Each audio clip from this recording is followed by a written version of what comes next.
আসসালামু আলাইকুম। দুবাই সহ বিদেশ ফেরত প্রবাসীদের নগদ অর্থ প্রদান করবে সরকার। এই বিষয় নিয়ে ভিডিওতে থাকছে বিস্তারিত আলোচনা, তাই ভিডিওটি সম্পূর্ণ দেখার অনুরোধ রইল। আর আপনি যদি আমাদের প্রবাসী নিউজ 10-এর নতুন দর্শক হয়ে থাকেন, তাহলে এক্ষুনি আমাদের চ্যানেলটি সাবস্ক্রাইব করুন। পাশাপাশি আমাদের প্রবাসী নিউজ 10-এর ফেসবুক পেজটি ফলো দিয়ে রাখুন।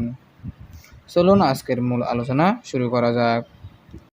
করোনা ভাইরাস মহামারীর প্রভাবে বিশ্বের বিভিন্ন দেশে কর্মরত বাংলাদেশি প্রবাসী কর্মীদের মতো ব্যাপক আর্থিক ক্ষয়ক্ষতি হয়েছে। এর ফলে 2022 সালে জানুয়ারি থেকে 2023 সালে সেপ্টেম্বর পর্যন্ত দেশে ফিরেছেন প্রায় 5 লাখ বাংলাদেশি প্রবাসী কর্মী। এই প্রবাসী কর্মীদের মধ্যে অনেকে দেশে কর্মসংস্থানের সুযোগ পাচ্ছে না। তাদের আর্থিক অবস্থার উন্নয়ন এবং নতুন করে বিদেশ পাঠানোর লক্ষ্যে সরকার বিশেষ প্রকল্প হাতে নিয়েছে। এই প্রকল্পের আওতায় ফেরত আসা প্রবাসীদের কর্মমুখী প্রশিক্ষণ দেওয়া হবে, তাদেরকে দেশে চাকরি পাওয়ার জন্য সহায়তা করা হবে এবং আবারও বিদেশ পাঠানোর জন্য উদ্যোগ নেওয়া হবে। করোনাকালে ফিরে আসা প্রবাসীদের মধ্যে বাছাইকৃত 2 লাখ প্রবাসীকে বিশেষ প্রশিক্ষণ শেষে 13,500 টাকা করে অনুদান হিসেবে প্রদান করা হবে বলে জানিয়েছে প্রবাসী কল্যাণ ও বৈদেশিক কর্মসংস্থান মন্ত্রী ইমরান আহমেদ।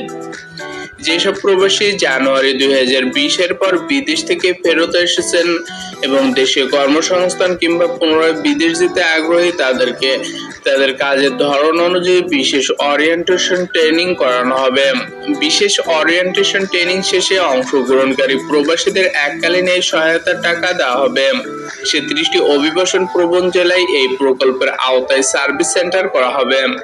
এই সার্ভিস সেন্টারগুলোর মধ্যে বাছাইকৃত প্রবাসীদেরকে বিশেষ ওরিয়েন্টেশন ট্রেনিং করানো হবে। দেশের যে 30টি জেলায় এই সার্ভিস সেন্টারগুলো তৈরি করা হবে, সেই জেলাগুলো হলো ঢাকা, যশোর, কুষ্টিয়া, ফরিদপুর, গোপালগঞ্জ, বরিশাল, নোয়াখালী, চট্টগ্রাম, কক্সবাজার, রাঙ্গামাটি, ময়মনসিংহ, টাঙ্গাইল, কিশোরগঞ্জ, সিলেট, সুনামগঞ্জ, ব্রাহ্মণবাড়িয়া, কুমিল্লা, নরসিংদী, ফেনী, চাঁদপুর, রাজশাহী, পাবনা, নওগাঁ, বগুড়া, ঠাকুরগাঁও, দিনাজপুর, রংপুর, খুলনা, পটুয়াখালী ও মুন্সিগঞ্জ। তবে প্রাথমিকভাবে 30টি জেলা সার্ভিস সেন্টার করা হলেও দেশের সব জেলায় বিদেশ ফেরত প্রবাসীদের এই প্রকল্পের আওতায় আনা হবে বলে জানিয়েছে প্রবাসী কল্যাণ ও বৈদেশিক কর্মসংস্থান মন্ত্রণালয়ের সচিব ডক্টর আহমেদ মনিরুস সালিহিন।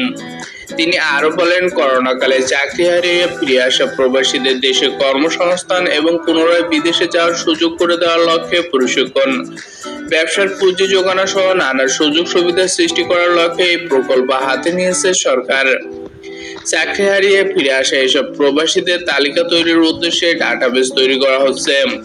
পর্যায়ক্রমে এসব ক্ষতিগ্রস্ত প্রবাসীদের তালিকাভুক্ত করে তাদের এই বিশেষ প্রশিক্ষণের আওতায় আনা হবে। শুধুমাত্র এই প্রশিক্ষণ গ্রহণকারী প্রবাসীরাই বিশেষ সহায়তা হিসেবে এককালীন 13,500 টাকা করে পাবেন। প্রশিক্ষণ শেষে অংশগ্রহণকারী প্রবাসীদের ব্যাংকের মাধ্যমে এই সহায়তা টাকা দেওয়া হবে। সম্মানিত প্রবাসী ভাইগণ, আপনারা যদি প্রতি মুহূর্তের প্রবাসীদের নিউজ আপডেট পেতে চান, তাহলে এক্ষুনি আমাদের প্রবাসী নিউজ 10 নিউজ চ্যানেলটি সাবস্ক্রাইব করে রাখুন।